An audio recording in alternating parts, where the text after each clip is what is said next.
여러분들은 상표법에서 굉장히 추상적인 부분을 지금 두 개나 했어. 하나는 유사 여부, 둘은 식별력이라는 부분을 두 개나 했어요. 이제 좀 추상적인 게 유사가 조금 더 추상적으로 다가갔을 수 있어. 왜냐면 유사라는 건 식별력을 알아야 이게 또 베이스가 되는 거거든. 그래서 제가 1회독에서 일부러 그런 얘기를 했던 거예요. 이건 좀 90조도 알아야 되고 불사형 조심판도 알아야 되고 그러니까.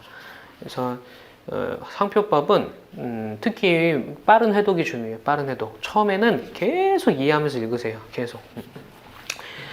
물론 특허도 마찬가지인데 상표가 특히 추상적이라 이거 뭔 소리 하는 거야 이럴 수 있거든.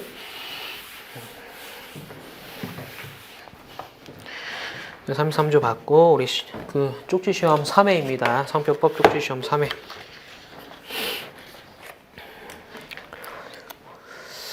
아, 33조 있죠. 33조. 1번 식물신품종보호법에 따라 등록된 품종 명칭은 등록이 됨과 동시에 해당 품종에 대해서 보통 명칭으로 본다. 맞죠? 화랑 사건이죠. 화랑 사건이라고 알려드렸습니다. 화랑을 사과에 추론했죠.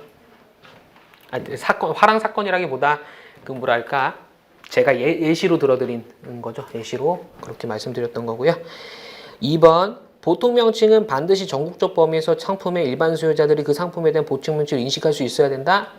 틀렸죠? 자, 반드시 전국 다 없어. 다 일정적으로 괜찮아요. 논란의 소지 있는 거 딱 하나. 33조 2항만 반드시 전국이라는 판례가 있었는데 법이 바뀌면서 일부 심사 기준이나 어떤 의견들은 일정적으로 족하다. 33조 2항 이렇게 바뀌었다 그랬죠. 하지만 여전히 판례가 폐기된 건 아니다. 라고까지 해야 돼. 그래서 정리할게요.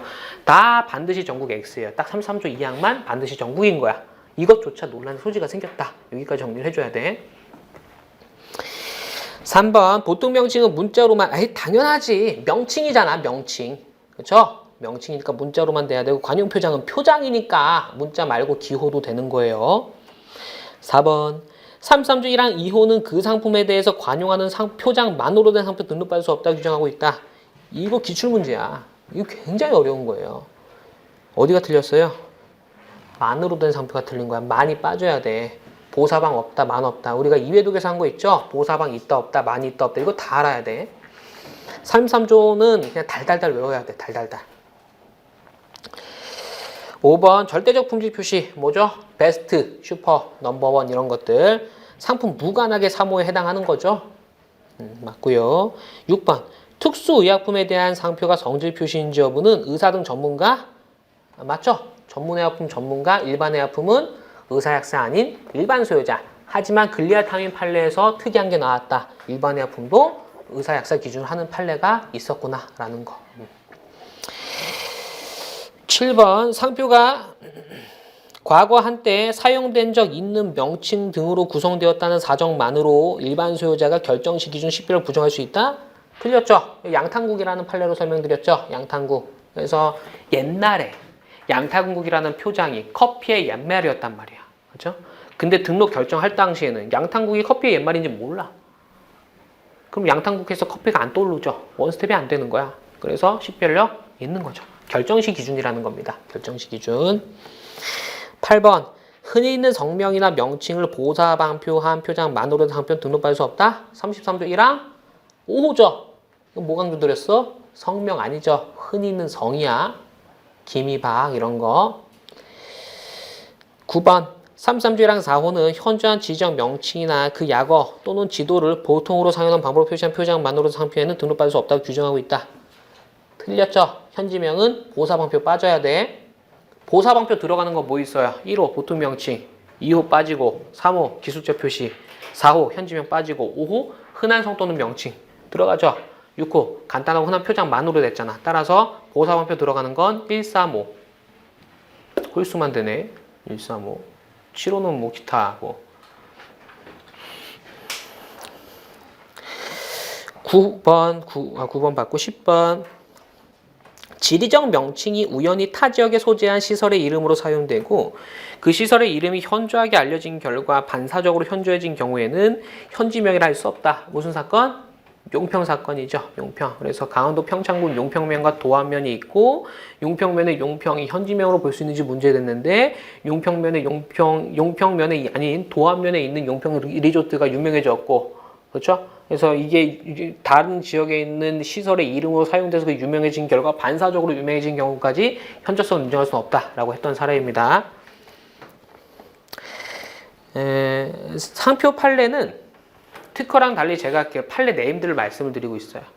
상표 판례는 네임들을 이제 안 외우려 해도 외워질 거야. 계속 듣다 보면 네임드로 푸는 게 참 편해. 이거 봤을 때 무슨 판례, 이거 봤을 때 무슨 판례. 추상적이니까 그렇게 저절로 되는 게 편합니다. 그렇다고 막 일부러 막 굳이 억지로 넣지 않아도 돼. 저절로 알게 돼 있어요. 저절로. 11번 현저한 지리적 명칭과 대학교를 의미하는 단어가 결합하여 현저한 지리적 명칭을 떠나 새로운 관념이 형성되면 33조 2항에 따라 등록받을 수 있다? 틀렸죠. 33조 2항이 아니라 현지명과 대학교를 의미하는 단어가 결합되면 어떻게 돼? 새로운 관념이 식별력이 생길 때도 있고 안 생길 때도 있어. 생기면 33조 1항 4호에 해당하지 않는 거지. 본질적 식별력이 있는 거예요. 그때는 33조 2항과 관계없이 등록되는 거야. 맞죠? 아메리칸 유니버시티 판례에서 봤죠? 별개의 의견 1에서 이런 내용도 있었잖아. 반면에 세관식이 없어. 즉 본질적 식별력이 부정될 수도 있죠? 경남대학교 사례처럼. 본질적 식별력이 부정되면 어떻게 돼? 33조 2항으로 가서 등록을 받아야 되는 거예요. 12번 간단하고 흔한 표장만으로 된 상표 등록받을 수 없죠? 33조 1항 6호 보사방표 없는 거 맞지? 보사방표 있는 건 135만 있어요. 135. 13번 33조 1항 7호는 33조 1항 1호 내지 6호에 해당하지 않는 경우에 한해서 적용된다는 것이 판례 태도이다. 무슨 말이죠? 보충적 규정이다 라는 말이죠. 하지만 실무상 동시에 적용되고는 있어요. 옳은 지문이고 14번 33조 1항 7호가 33조 2항에 포함되어 있지 않으나 사실취한 경우에는 등록을 받을 수 있다. 기타 식별력 없는 상표도 사실취하면 등록받을 수 있지만 명문의 규정에 따라서 등록이 되는 겁니다. 따라서 33조 2항에 33조 1항 7호가 포함됩니다. 틀렸죠?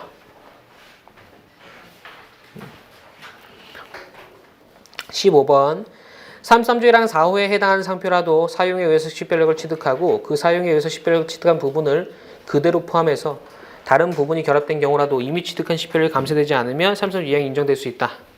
무슨 판례? 경남대학교 판례죠.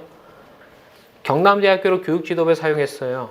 사실취했어. 이 케이스는 본질적 식별력이 부정됐었죠. 사실취했고 출원할 때는 경남대학교만 출원한 게 아니라 경남대학교 한글 밑에 경남 유니버시티 밑에 한문 이렇게 넣었잖아. 이때 사실취한 부분 그대로 포함했고 다른 부분 결합되어 있지만 이미 취득한 식별력이 감쇄되지 않기 때문에 사실취 인정할 수 있다. 이렇게 봤던 사례입니다. 기출지문 보겠습니다. 기출지문 첫 번째 거. 이거 번호를 넣는다는 게 또 안 넣네. 작년에 할 때 번호가 없어서 그냥 삼각형으로 했더니 밑에 이래서 좀 불편하게 번호 넣으려고 했는데 안 넣네요. 그럼 올해도 번호 없이 해야지. 두 가지. 볼게요. 첫 번째 거.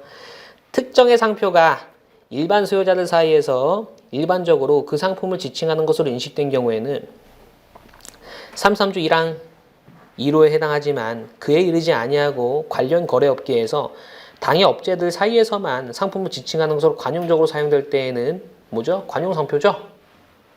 앞에 건 보통 명칭이고 뒤에 건 관용상표잖아. 그런데 그 특정 상품의 성질을 표시하는 표장으로서 3호다? 틀렸죠? 3호가 아니라 2호죠. 2호. 두 번째 문제. 대법원 판례에 의하면 어느 상표가 상품의 성질을 표시했는지 여부를 판단함에 있어서 그 상표가 상품의 성질을 표시하는 표장으로 실제 쓰이고 있거나 장래에 필연적으로 사용될 개연성 고려 대상이 되지 않는다. 이건 가지로 좀 봐달라 그랬어. 가지. 맞는 지문이죠. 나무는 뭐야? 원재료 관련해서 실제 사용되고 있거나 아니면 사용되는 것으로 인식되어야 원재료로 본다 그랬어. 이게 우리가 큰 어떤 굵은 나무, 가지, 나무였어요. 근데 이상한 것도 몇 개 있다 그랬어. 그 중에 하나라 그랬죠. 그 중에 하나. 따로 알아둬야 되고요. 세 번째. 33조 2항 소정의 사실취 이게 인정돼서 상표 등록을 받기 위해서는 출원인이 출원 전 그 상표를 상당 기간 실질적으로 독점 사용해서 수요자 간의 특출식 있게 되어야 한다. 맞죠? 출원인의 자기의 사용 실적을 고려해야 되는 거고 특출식 맞죠? 특출인 아니고 3.5단계입니다. 네 번째 문제. 3.3조 2항 소정의 사실취 여부는 그 상표를 사용한 상품이 세계적인 신문, 잡지의 광고된 실적이 있다는 것만으로 추정할 수 있다? 말도 안 되죠? 증거에 의해서 명확하게 입증해야 된다라고 봤습니다. 증거에 의해서 명확하게. 얘는 예외적인 거잖아. 명확하게 증거에 의해서 입증돼야 되지.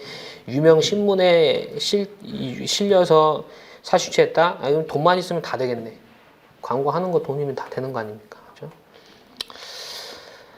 그 다음 거. 보통 명칭 관용상표 현지명에 해당에 대해서는 사실취 인정되지 않는다? 보통 명칭 관용상표는 애매하죠? 애매해. 3.3조 2항에 1호, 2호는 없죠? 근데 현지명은 분명히 있잖아. 그러니까 틀린 겁니다. 틀린 거. 보통 명칭 관용상표 애매하다라는 말은 명문의 규정 없다라고 했고 학설 대립이 있다라고 그랬던 겁니다. 여튼 현지명이 들어가서 무조건 틀렸죠. 마지막 문제입니다.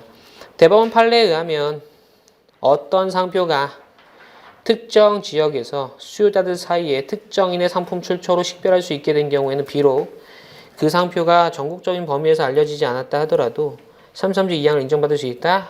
틀렸죠. 하지만 논란의 소지가 있다 라고 했으면 논란의 소지. 그 작은 글씨로 논란의 소지 있다 해설 영상 참조해서 저 해설 영상이 뭐냐면 유튜브 영상. 하도 질문이 많아서 유튜브에 박제해놨어요. 이거 보세요 라고. 여러분들 보실 필요 없는 거죠? 설명드렸으니까. 여기까지 보시고 잠시 쉬었다가 34조부터 이어서 보겠습니다.